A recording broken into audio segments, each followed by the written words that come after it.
নারী জাতির মান সম্মান সবার আগে। দেখুন মা, যে নারীর মান নেই, সম্মান নেই, লজ্জা নেই, উনি নারী নয়। তাই বলছে শোন, যাবি বটে কথা শুধু নিবি কিন্তু কথা দিবি না। কথা নিবি কিন্তু কথা দিবি না।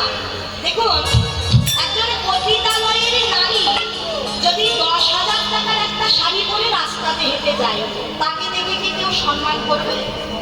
করবে না, কারণ সে পতিতা। কিন্তু একজন কৃষ্ণ অনুরাগী মা যদি একটি ছেঁড়া বসন করে রাস্তাতে হেঁটে যায়, তাকে দেখে কেউ না কেউ বলবে হরে কৃষ্ণ মা। তাই বলছে নারী জাতির মান সম্মান সবার আগে, কথা নিবি কথা দিবি না। এই যে আর বিলম্ব করিস না, ওই ধমকে ধমকে চলি যায় যায় যায়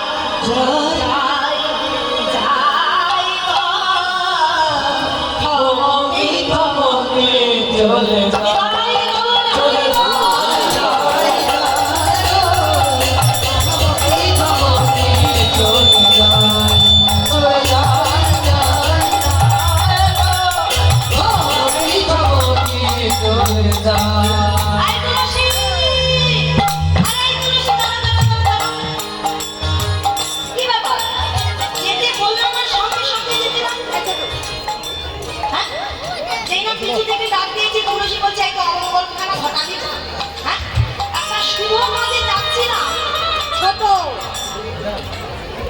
একটা শুভ কাজে যাচ্ছিলাম, আপনি কিনা পিছন থেকে ডাক্তার।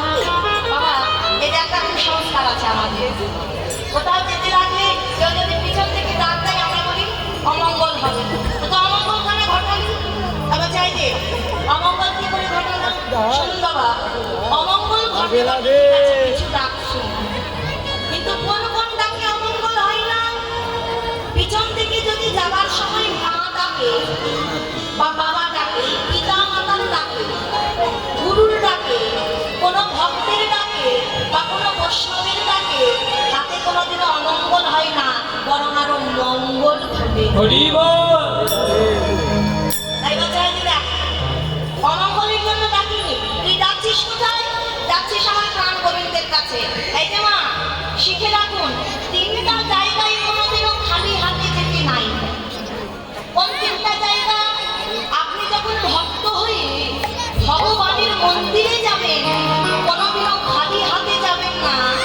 হাতে ফলমূল নৈবেদ্য, যদি তা না পারেন কিছুটা অর্থ, আর যদি তাও না পারেন তবে বন থেকে কিছুটা ফুল নিয়ে যাবেন আমার গোবিন্দ চরণে নিবেদন করবার জন্য। হরি বল হরি বল। দ্বিতীয় স্থান কোথায়? আপনি যখন ভক্ত হয়ে গুরুর আশ্রমে যাবেন, গুরুর আশ্রমে কোনোদিনও খালি হাতে যেতে নেই। হাতে ফলমূল নৈবেদ্য নয়তো কিছুটা ফুল নিয়ে যাবেন, গুরু চরণে নিবেদন করবেন। তৃতীয় স্থান কোথায়?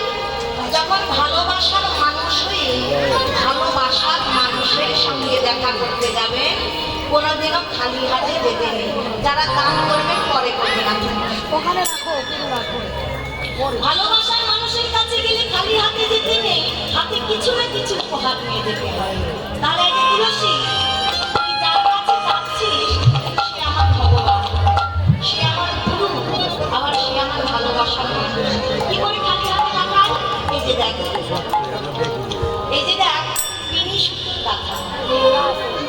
অনুরাগের সুতোখানা এত প্রগাঢ় ছিল যে জাগতিক জগতের সুতোর আর প্রয়োজন হতো না। এক একটা ফুল, এক এক ফোঁটা নয়নের অশ্রু মিশ্রিত করে শ্রীমতী রাধা রানী মালা তৈরি করেছেন গোবিন্দ গলায় পরাবে। এই মালাটা নিয়ে যাবি, গলায় পরাবি, প্রসাদী করে আবার মালাটা ফিরিয়ে আনবি। আর এই যে কর্পূর মিশ্রিত তাকুল, এই তাকুলটা আমার বধূর সেবায়। তাই ঠমকি ঠমকি